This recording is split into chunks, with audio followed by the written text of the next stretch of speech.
stitching dreams with royalty. In the dim light of a small stone chamber, nestled within the bustling environment of a medieval English town, a skilled seamstress named Maud sat at her work. The morning sun barely pierced through the narrow window, illuminating her careful hands as she stitched a gown for Lady Isabel, a member of the local court. The fabric was a rich burgundy velvet, imported from distant lands, and Maud knew its worth. Her fingers moved deftly, guided by years of practice, as she thought of the gown's future, a centerpiece at the upcoming feast where Lady Isabel would flaunt the latest fashion. As Maud worked, the door creaked open, and a noble woman entered, bringing with her an air of authority and grace. It was Eleanor of Aquitaine, renowned for her intelligence and influence.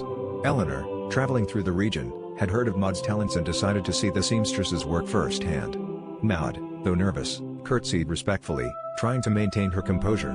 Eleanor's presence was both intimidating and inspiring, a living legend whose life stories were whispered in awe throughout the land.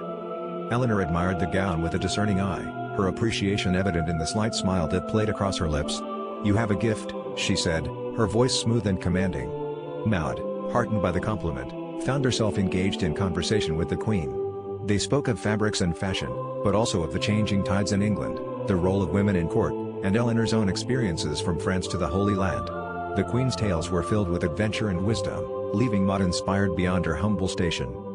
As the day wore on and the gown took shape, Eleanor prepared to depart, her entourage waiting. Before leaving, she turned to Maud, her eyes soft with understanding.